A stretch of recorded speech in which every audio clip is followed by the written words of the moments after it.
L'apartheid, système politique fondé sur une idéologie raciste, a régi 40 ans durant la vie de l'Afrique du Sud au profit de la seule minorité blanche.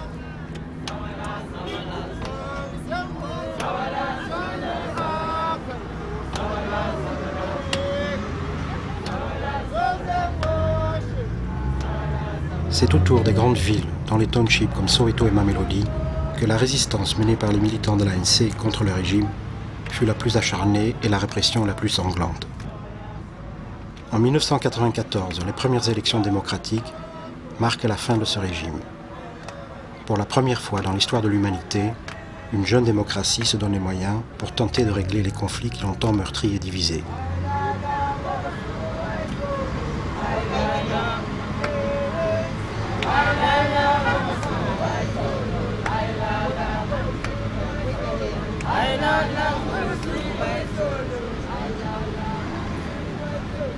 La commission de la vérité et de la réconciliation devra faire la lumière sur le fonctionnement, les mécanismes et les exactions de l'apartheid pour établir quels en ont été les responsables, les bénéficiaires, les exécuteurs, les victimes.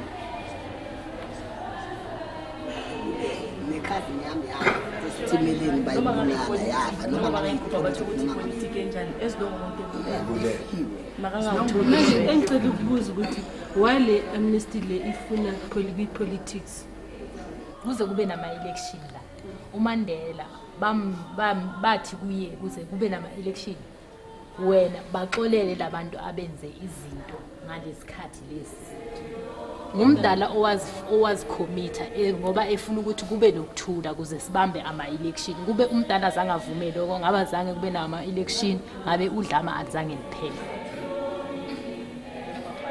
I do agree with honesty, but the point is this: who killed my son?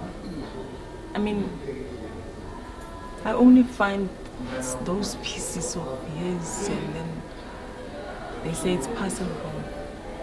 And it's true, it's possible. Honestly, I want to tell you, up to this moment, he was killed in 1988. Up to this today, 1995, I don't eat meat the way that child was. So, I don't mind amnesty, but who killed him? Yes. Point number one. Okay, I can say it's policemen because they used to hunt him day and night, but I'm not sure. I don't know. I only found those pieces of his in the government mission. I don't mind amnesty, but the point is who and how, but why? Because he was a student. And who saved them? Who gave the orders that this person or this people must be killed, and it's all right to kill them?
Pendant la répression, les gens ne pouvaient pas parler librement de ce qui leur était arrivé.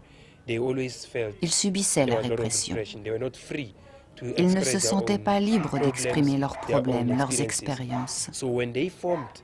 Quand ils ont formé ce groupe Kulumani, leur but était de pouvoir raconter tout ce qui n'avait jamais été dit et de parler sans peur. D'où ce nom, Kulumani, qui signifie « exprimez-vous ». Il voulait dire « on a voté pour l'ANC, on a gagné, maintenant on peut parler ». La commission de la vérité entendra les victimes et les bourreaux. Eux, ils pensent que les bourreaux ont assez eu l'occasion de parler. Maintenant, c'est au tour des victimes, dans la mesure où elles ne peuvent de contester la version des bourreaux.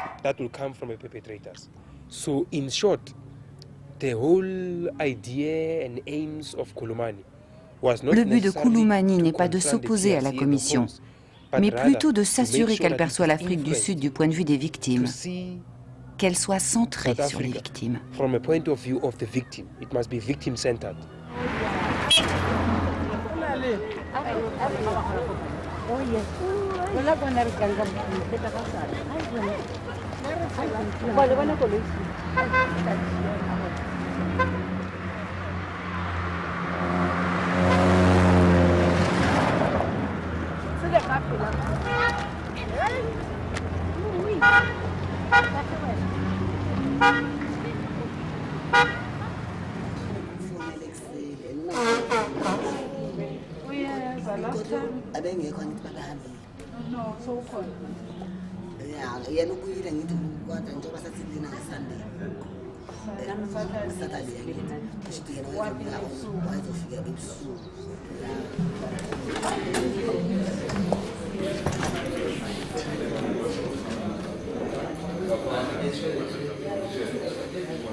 National Party, ba fetsa bana ba rona le ba ditsala tsa rona le botata rona. Bona ba sontse ba buebiwa. They must be brought forward.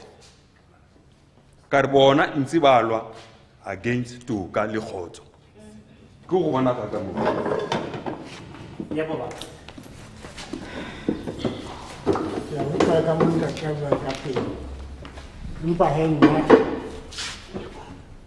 Ka mhlomong go betere re ba tshwarele e se gore re a ba tshaba no a re ba tshaba tshwarelo e tswa go modimo gore ka kgone re tshwarelane pele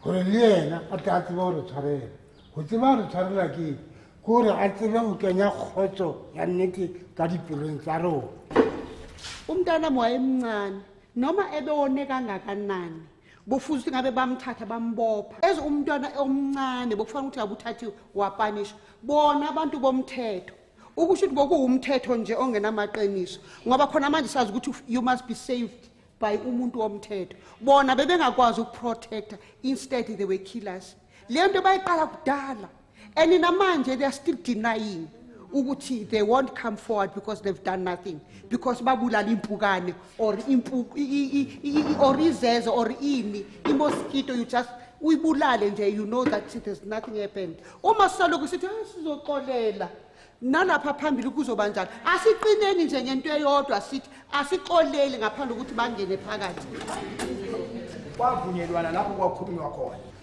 manje ke singeke sithi emva kwaloko bese sithi no laba abantu ufuna abalethe bazoshuthiswa baboshwe bezweni laba bathi abathe baye emthethweni bagwetho bavuma ukuthi benza lokhu nalokhu nalokhu fanele siqole nathi sibaxolele ngoba ngeke sibavuse mina ngeke bangivuse umntana mawuthi wena uxolele uzohlala kanjani uzoba umuntu umunye wena mawuthi uxolele lezi zinto ziyenzeka emhlabeni selokwaqala phansi kude le kokhokho bethu kwakuliwa nakwamanye amazwe kwakuliwa kodwa kwahlalwa phansi kwaxoxwa kwaxolelwana kwadlula lokho indaba yokungaxoleli kodwa benithi nifuna ukuthula angiyiboni mina ngesingami angiyiboni ukuthi ngeke kwenzayo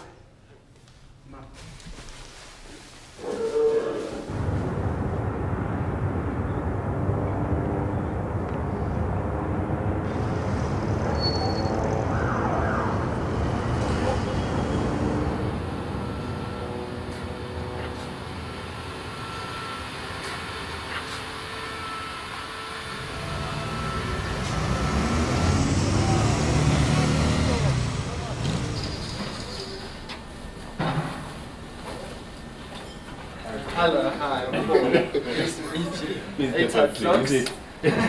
And the whole gang is here. Hello, sir. How are you? Are you well? Hello. How are you? I haven't seen you in ages and ages. Sizofika manje.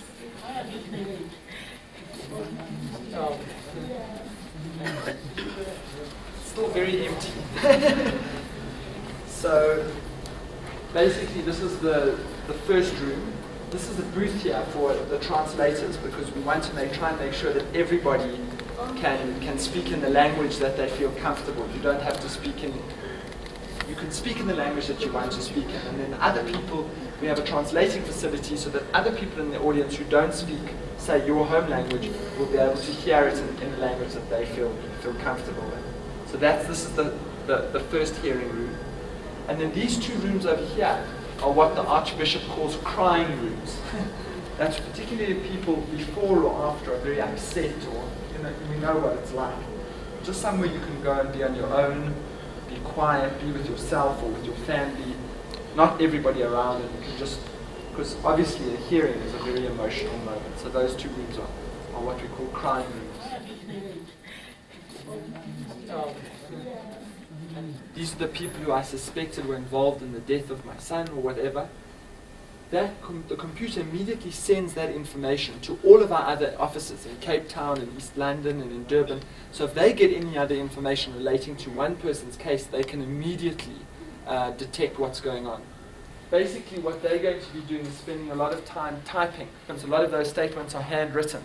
Those statements have to be typed up and put officially into our records and kept. When the statement taker's finished, they'll be able to come to the secretary, give them a document, and they will then type it up and make sure that your record is kept properly.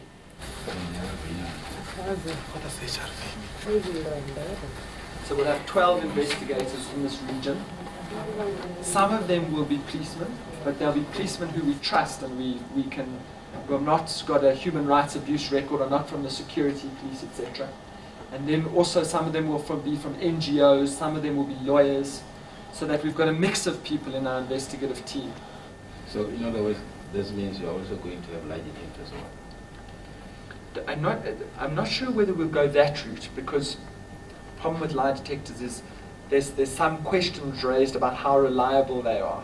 But what we will use is our computers to try and make sure that people are telling the truth.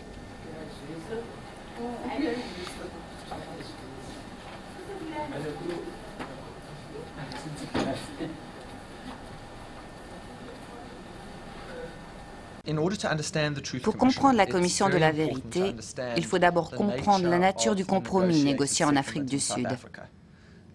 L'origine de la commission de la vérité se trouve dans l'accord passé entre l'ANC et le gouvernement du Parti national.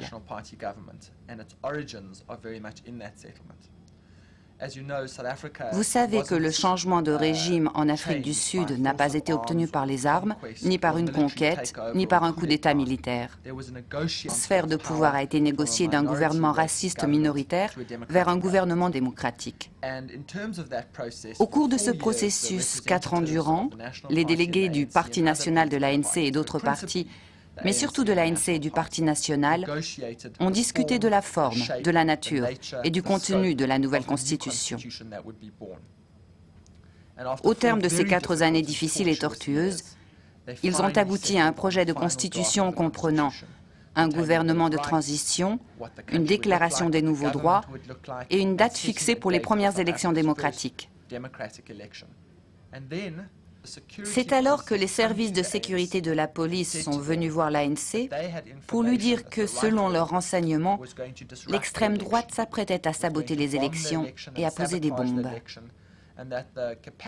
La force de l'extrême droite est suffisante pour bloquer les élections. Les membres de services de sécurité et leurs chefs ont dit à l'ANC « Nous contrôlons les réseaux de renseignement, et donc nous pouvons protéger les élections et neutraliser l'extrême droite, l'empêcher d'agir, mais à une condition, que vous nous accordiez l'amnistie. C'est trop nous demander de protéger le processus et les élections, si le résultat est de nous envoyer en prison. C'est pourquoi un amendement a été ajouté à la Constitution, pour que les services de sécurité et les chefs de la police aient cette assurance. Si vous permettez la tenue des élections, si vous aidez cette transition vers la démocratie, nous vous garantissons une certaine forme d'amnistie.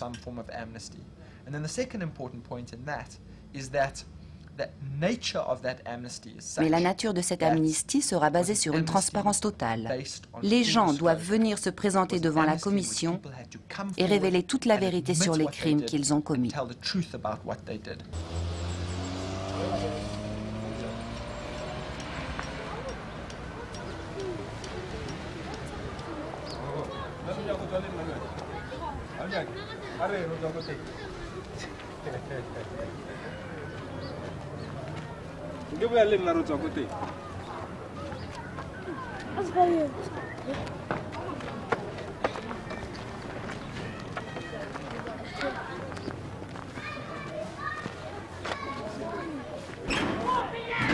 Knock knock.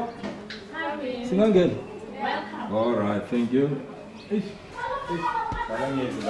Marco.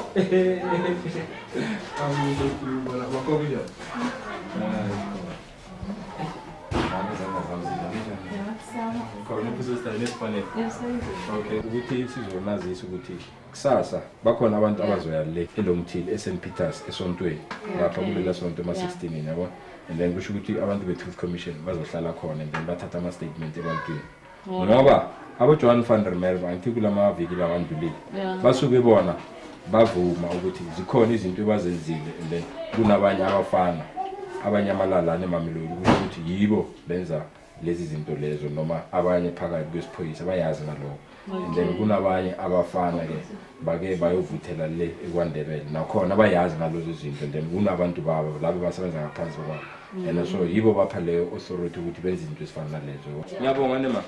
Okay, nisale nema. Okay. Yeah. Unisale first time. Okay, danke. Bye.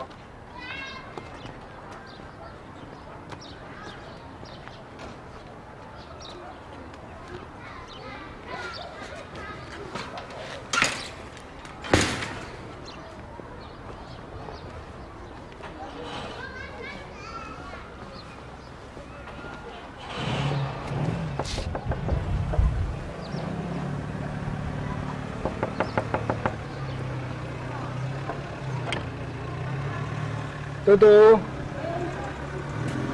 Yebo ma. Hallo, sesifikile ke. Nani? Siyamukela. Njani khona? Sikhona njani? Sikhona. Siyanamukela. Ngibona. Moyo omuhle.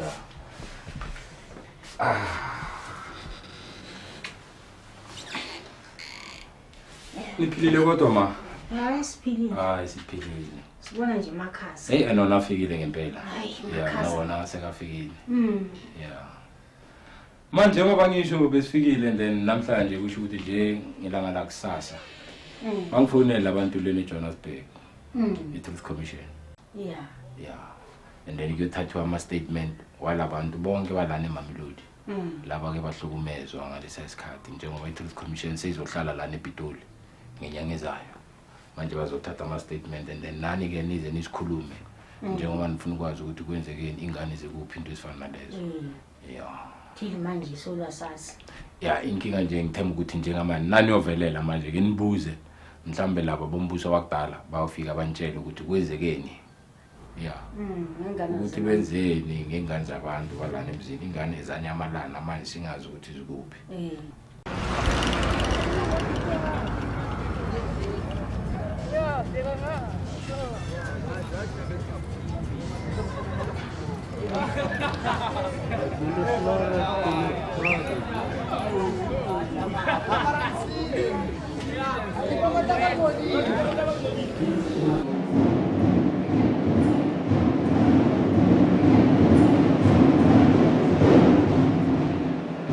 Labantwana bethu bazabalaza lino principal wabiza amaphoyisa. Izikolo kwakungafundwa ke late 85 so wabhalwa kanzima lelokusha kubangwa indaba yalokho.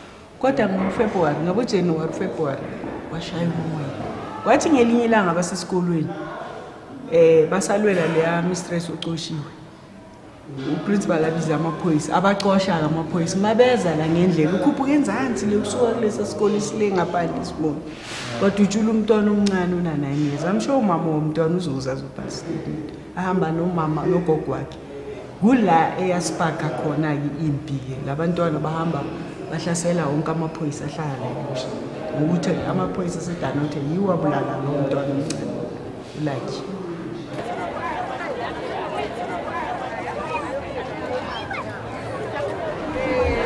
Yeah, I don't know.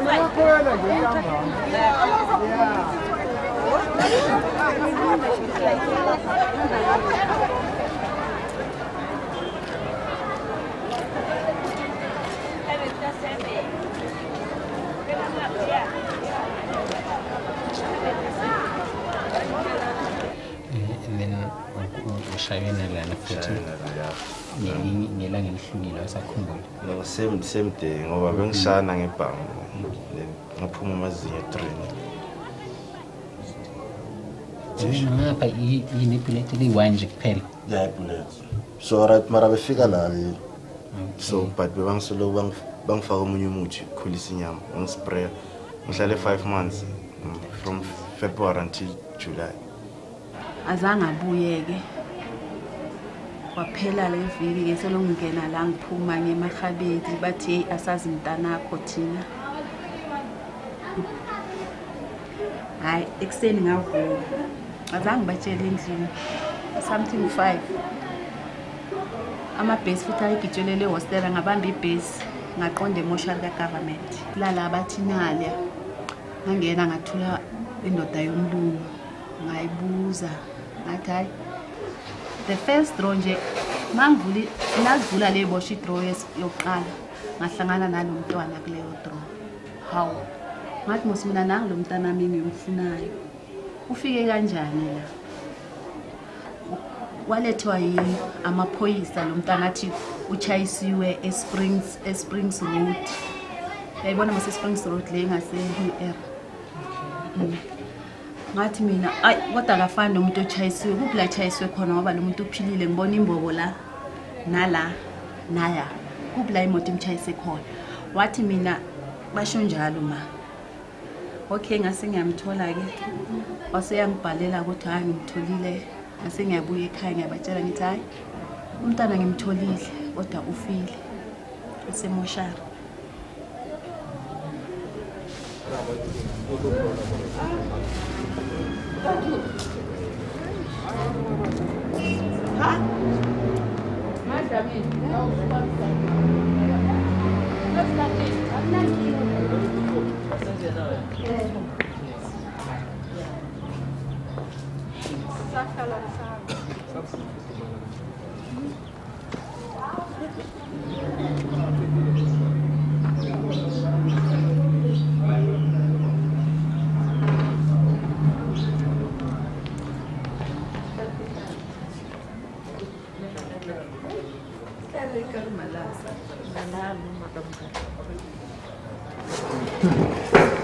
Luma.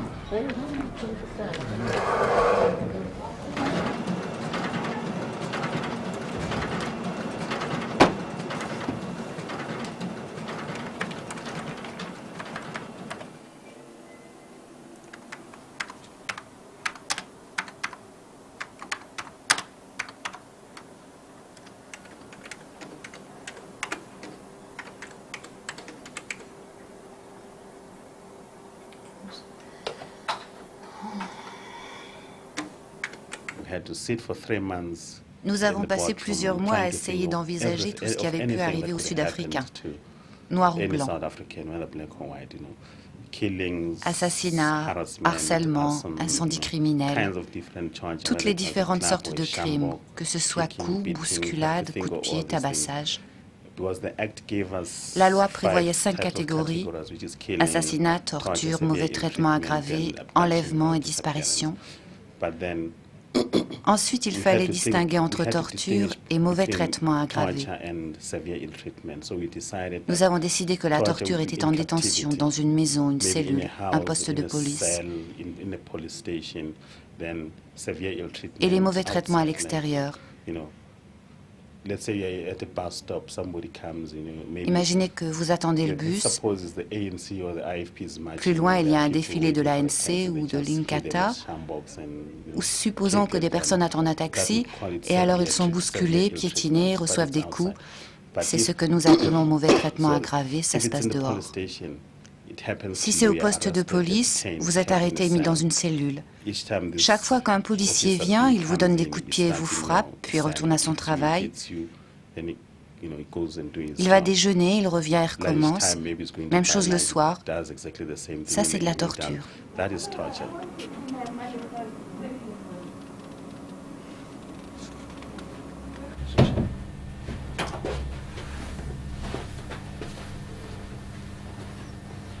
They will look at your son's case Yes. and try and see if they can help you in finding out what happened.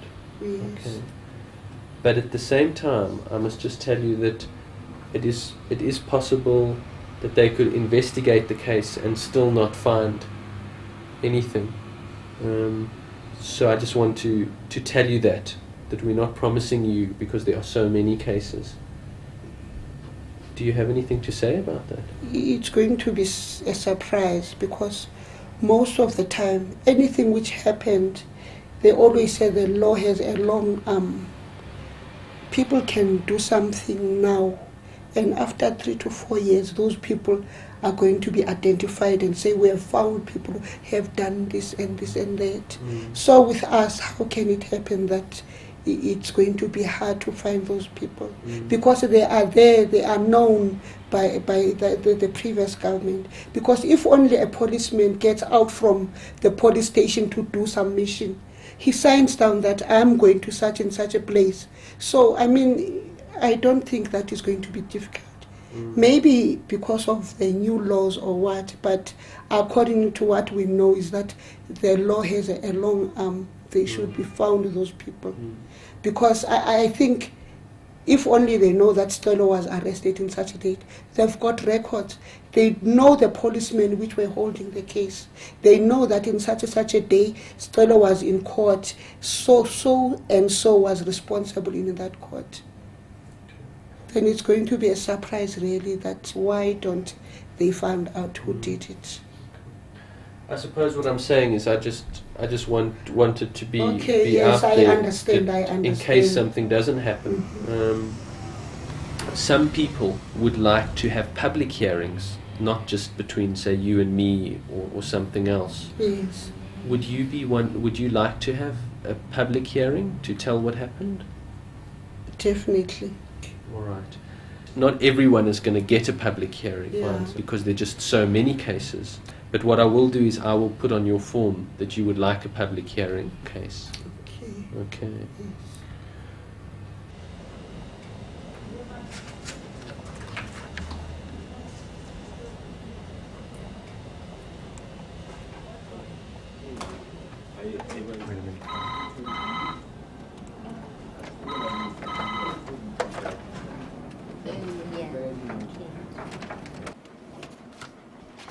Kilo bear bundle air all right. And then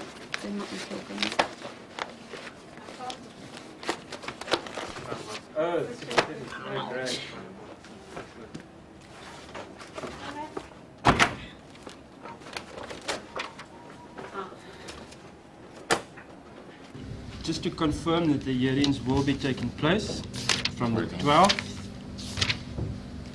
to the 17th. To the 16th, sorry, from 9 to 4 each day. Yeah. In this scheme are about 94 cases, and there are still 10 cases in, let's say, our system. Okay, but could you just give us some indication of what type of stuff is beginning to emerge? Can you? Of course, we have a lot of Mamelodi cases, about, let's say, 30-35 Mamelodi cases. Under which the burning of the 9 youth, the Kwandabele, the very famous Kwandabele case. We have a couple of statements of that area. We have, of course, the Pretoria bombing. We have cases in Silverton, and let's say there are a couple of cases from people who are disappeared, let's say in exile or whatever. Is there anybody from the Mamelodi massacre of 85? Yeah. Yes. Oh, thanks. Okay, the first one, page 1. Mr. Knowles was in the bank during the so-called Silverton Bank siege. In the fight between the police and attackers, Mr. Knowles was hit by shrapnel and suffered 1 bullet wound. I don't think we need to hear this one. Yeah? We have more, we have other ones. Yeah, we've got stronger ones. I don't think we need to hear this one. From the Silverton, because there we're are more supposed to know coming because, up. you know, it's yeah. Many people obviously On trouve have des points de vue different différents sur la views question. on that. That justice has been sacrificed. Pour certains, la justice a été sacrifiée au profit d'un compromis politique,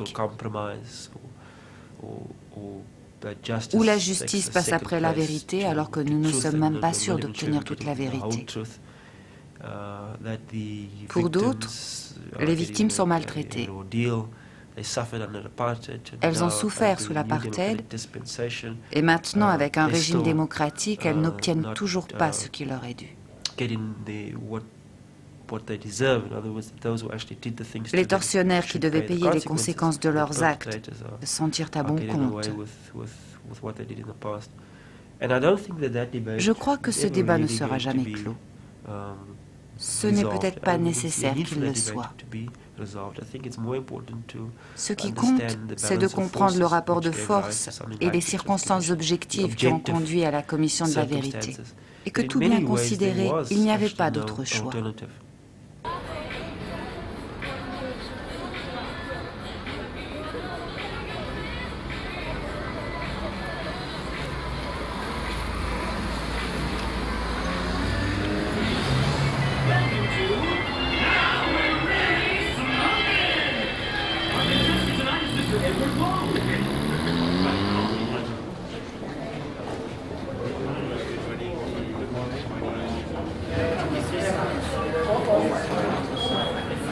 My friends.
Hello, Mama.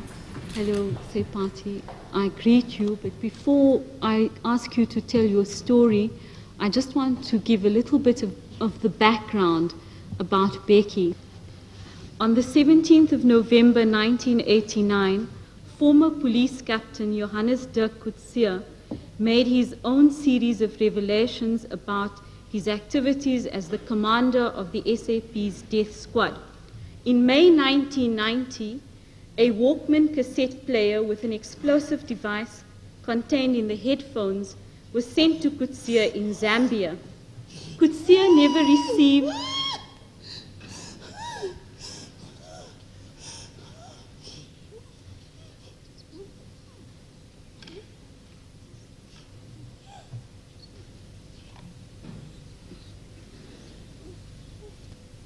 We'll hold it for a while.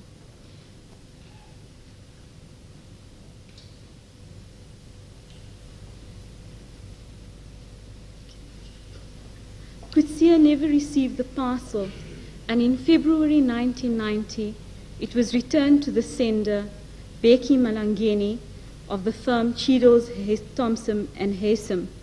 Mama, please, if you feel that you want to stop for a while, let me know. It's your moment. Becky was very brilliant he was very conscious. He would ask things that he would never answer.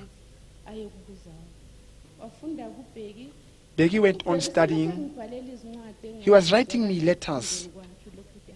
Sometimes he would say, "Mom, there are people here outside who are really hurt.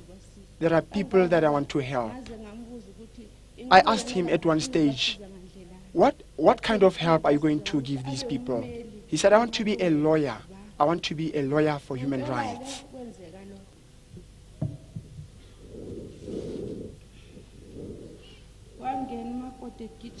My daughter-in-law came rushing and just said, "Beggy." I just said, "What's wrong with Beggy?" My daughter-in-law just said, "Mama, Beggy at the garage." I was surprised, what's this garage story about? I couldn't hear anything. I was feeling very ill. When I came out, they held me. They said, "Please don't go in there." I just skipped through their legs and went in.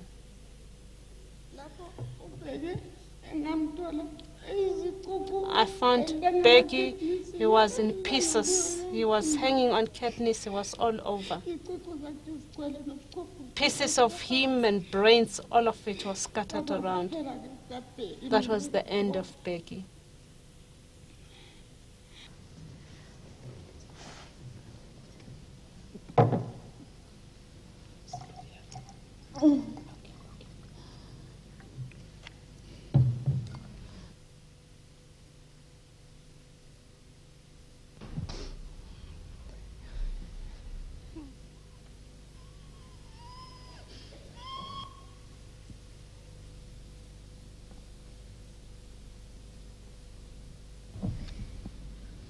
Say, Party, I'm not going to ask you to go over what happened because I think it's very, very painful for you. But you've come to the Commission to tell your story, and we'd like to hear from you about what you want the Commission to do for you. Other issues I've been getting from newspaper is that Eugene de Kock says he's going to ask amnesty from you. I contest this. Eugene, when he did what he did, he knew. He knew that somebody would die. Today, I'm a widow. I'm an outcast. I'm an outcast in our society because I'm a widow.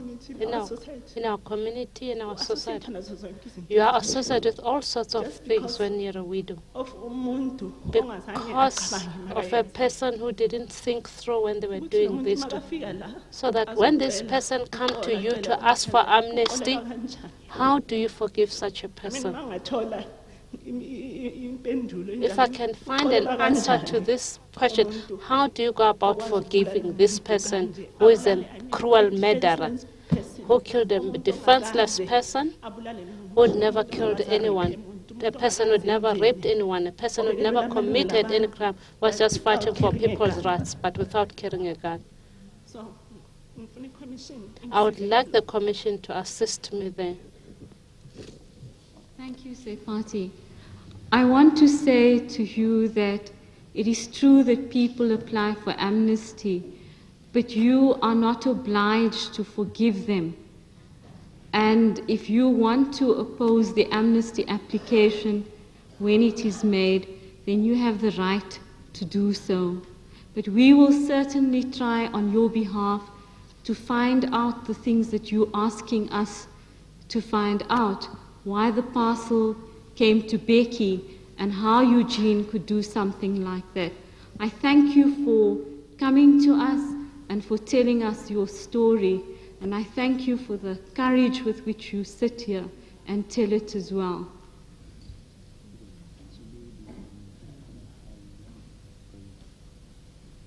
She's feeling distraught.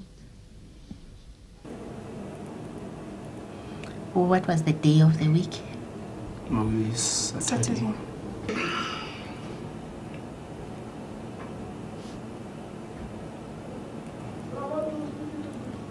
But he never came back.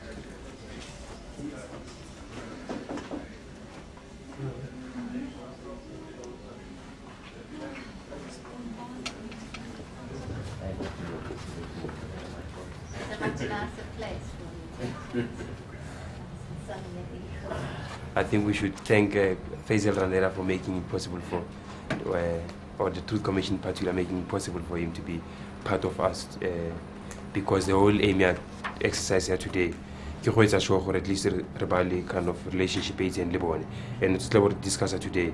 Learn a kind of feedback, because the commissioners, they've like had some meeting and talked about some of those cases. So it's not much.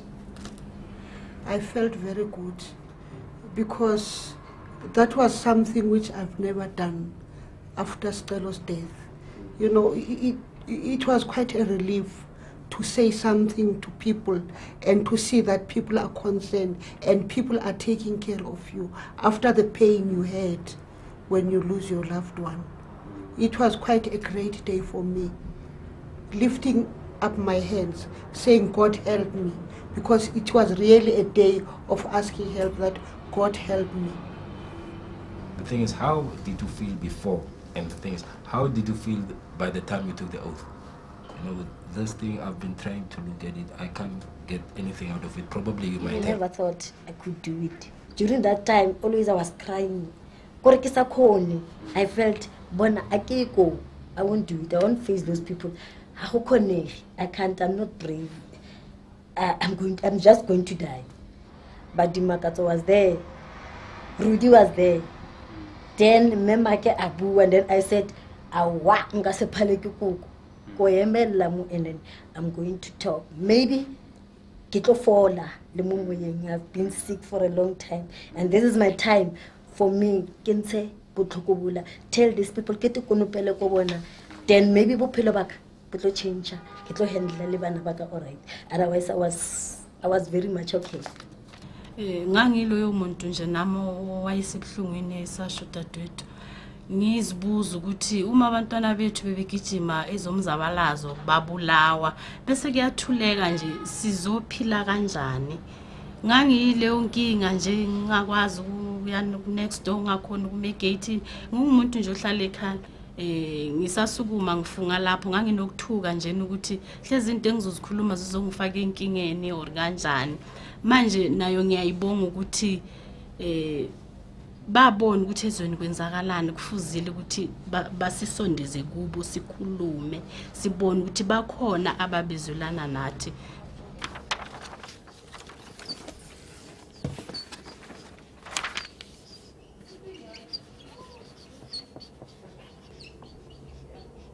When they sit with you, they want to talk, they want to be listened to.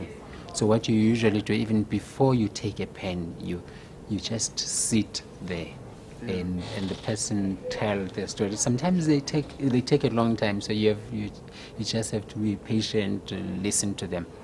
And that obviously is, you have to keep the balance here. I mean, what we are most interested in is to get the statement written down, get the facts written down, but at the same time you have to give the person the opportunity to talk, and hopefully that in itself is like it's the beginning of the process of healing. Some people are living in those houses where there are bullets, with bullets riddled houses, and they're still sleeping. Then you ask your person, you say, so and so was shot, and you are sitting on this chair, and you can see the chair, and the person is sitting on the very same chair with bullets, and you ask yourself, what is really going on? And you come back to the office, you give the statement, and you have to go back and do on and on and so on. All I do is I take the facts and I bring them in the office here, And when it is read that so-and-so's house was tagged and 4 or 5 people died, it's dry, it's statistic.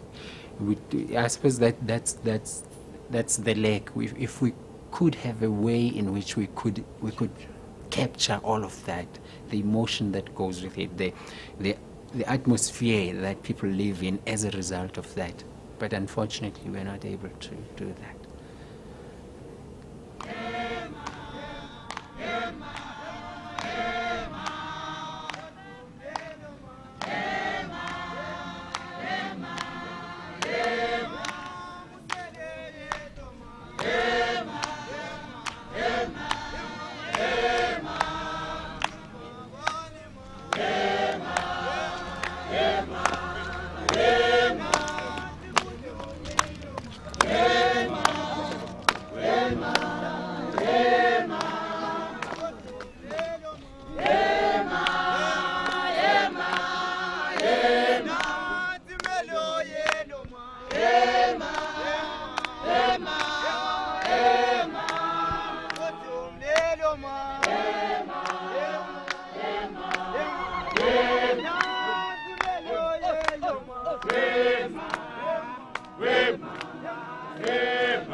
The pains are still there, the trauma are still there, but we really don't know how are we going to reconcile if this is what has to happen to all of us every day, every minute, every second, every night.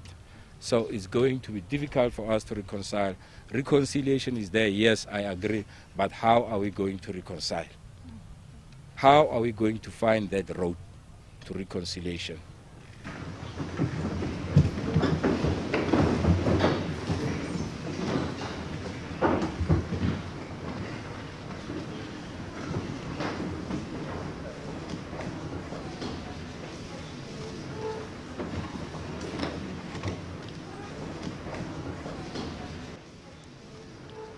Mr. Chairman, we have prepared, in conjunction with our clients, the applicants, an opening statement which will serve as my opening statement to these proceedings. We were brought up to believe in apartheid. We were made to believe that apartheid was sanctioned by God through the church. We were made to believe that our participation in the security forces was justified to uphold apartheid. We were made to believe that black people were inferior and that the needs, emotions, and aspirations of black people differ from ours. We were made to believe that we were superior and that these differences justified apartheid. We have come to realize that these beliefs were wrong. We all supported the National Party until 1994.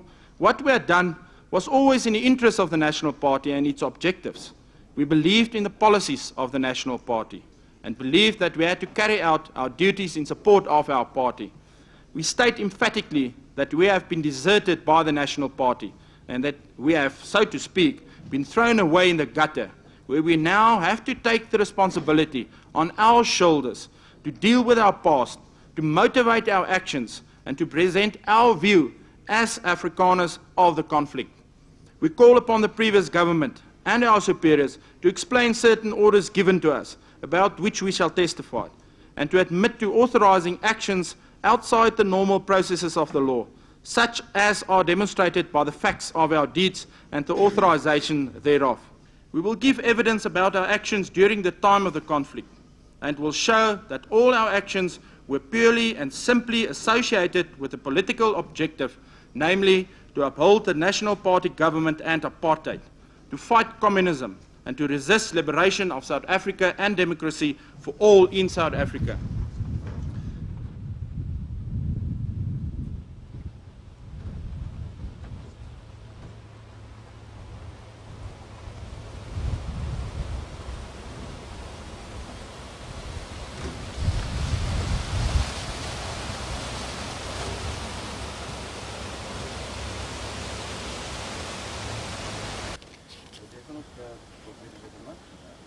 Okay, just for the record, it's 12 on 27th of February 1997. We're on the banks of the Komati River. I'm here with Captain Van Lochenberg from SAPS. Okay. It's in connection with Johannesburg 00500 case, disappearance of Stanza Bopapi. My understanding is that we don't have any detail about instructions vis-à-vis the body, so I'm trying to get some exact detail about what his instructions were. Goed, die instruksies was dat ek van die liggaam moet ontslaa raak. So vra as daar 'n moontlikheid is dat ek kan ontslaa raak van die liggaam, ek het sê ja, ek sal kan help. Die liggaam is oorgelaai van 'n voertuig na die voertuig, my voertuig, waarmee ek daar was. En ek het van, soos ek sê, van Bronkhorstspruit af, direk daai aand deurgery hiernatoe. Perhaps you could tell me why you decided upon this location itself, and specifically what your knowledge of this area was at that time. Die plek is aan my bekend. Ek was voorheen al hier gewees. Is 'n bekende vleisbraaiplek, visvangplek, seekoeie, krokodille en net aan die ander kant daai rif by daai kraglyne is die Mosambiek grens, soos ons weet. En dit was bekend aan my. So it was purely on your choice this spot. You had the discretion to choose where to. Okay. It was night time, as you've pointed out, past 12 o'clock. Do you remember whether there was moonlight that night? What light were you using? Nee, ek kan nie onthou. You can't remember? Nee, ek kan nie. But obviously you don't want to fall in the river, and with crocodiles, you were obviously using light of some sort. Ek het, soos gesê, met inry het ek eers voorgestop die kar se ligte hier gehad. So the car was facing forward? Forward. Teruggestoot, ingetrek daar en met die agterkant teruggegaan, parkeerligte aangelos en die kattebak oopgemaak. If you remember whether the body was lying with the back this way or... Ek kan nie vir u sê hoe die bene was nie. Ek kan nie sê hoe die arms was nie. Ek kan nie sê waar die kop was, die kop daai kant of die kant nie. Net weer vir u te sê. Ek het ingegaan, ingedruk onder en weet laat hulle rus op die arms, getrek, laat sak en oorgeklim in hierdie kant en toe net ingerol. Okay. Okay, I think that will suffice with that. All right. Okay, just a couple more questions I have there. Okay, fine. So, do you remember whether or not you saw the body disappear, whether it floated, whether it sank, or was it not visible? As ek reg onthou, het dit gesink. Okay. Ek het nie tyd gespandeer om seker te maak nie. Okay. Reguit terug kantoor toe. Ek het teruggerapporteer by my provinsiale bevelvoerder op daai stadium. Dit was in die oggend. Brigadier Skalkvisser. He just said he went back and reported to Skalkvisser. And reported what had happened. Did you at any time return to this scene since that incident? Ja, in connection with this matter? Nee, ek was baie na daai dag, daai spesifieke voorval. Was ek al weer, ek sê baie, weer geleenthede hier. Nie om te kom kyk wat aangaan nie, maar weer, soos ek sê, vleisbraai, of as 'n ou in die omgewing is, ouens sê kom ons braai vleis, dan is dit maar die normale vleisbraaiplek. Okay, so you would come back here occasionally on more pleasurable business? Yeah. Okay.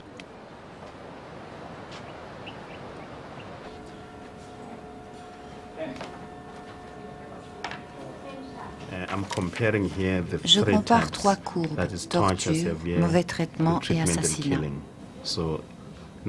En 1976, c'est assez élevé. Ça correspond aux émeutes de Soweto. Ça redescend un peu après 78, c'est calme. Puis ça recommence. C'est la période de l'état d'urgence qui a duré environ 54 mois.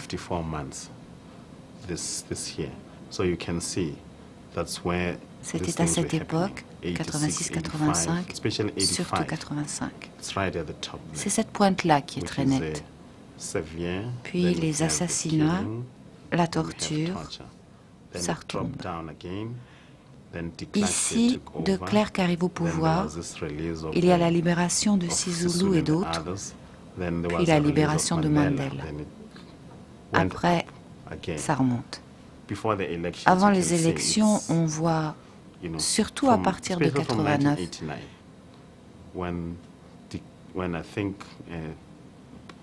quand l'ancien président de Klerk a remplacé Botha, ça commence.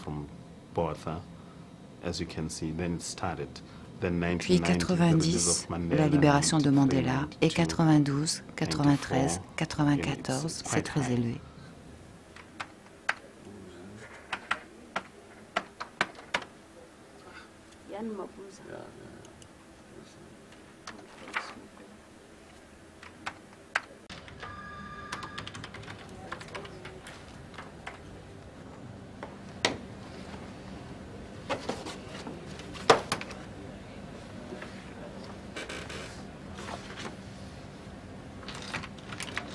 Today, what is it like to process statement after statement after statement for you, Kenneth? Not. Well, yeah, for me. Well, I think that when you look at it, when you look at the effect it has on you, because you work with the statements, and somebody tells you that they took him and tortured him, electric shocks applied to every part of his body, and when things like that, it gets to be every day. But it always hits you sometimes that, I'm forever working this, and it's now getting to be, so what? I mean, someone else has got a better story than you do, but I think I wonder what it's going to be, if it has any impact on me, socially or what.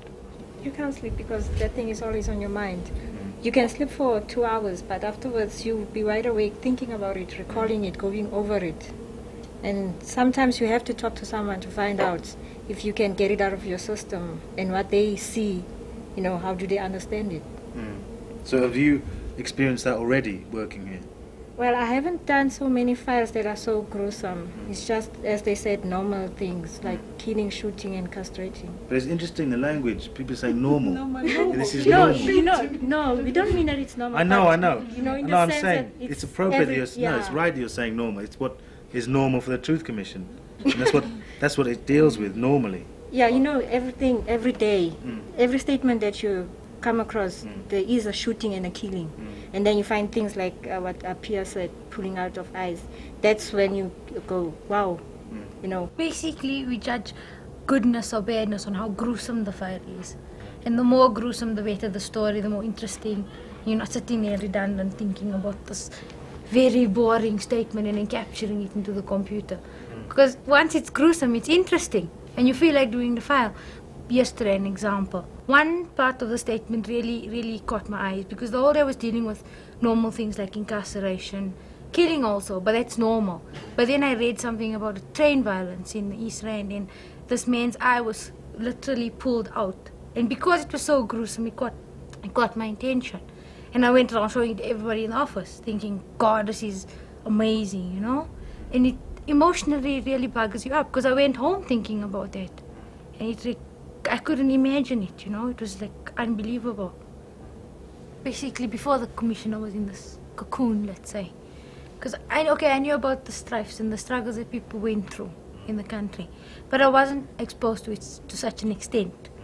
And because I'm exposed to it now, to all the struggle and suffering that people went through every day, 7 hours a day, I think my perception towards things have changed drastically. I'm not in that cocoon anymore. I don't see life in that naive way that I used to, you know, and my perceptions towards the police force has changed, towards certain ANC members, you know, because it was ANC, you know, up there somewhere. But there's things I read about them that's not very nice. Basically, my attitudes towards lots of things have changed.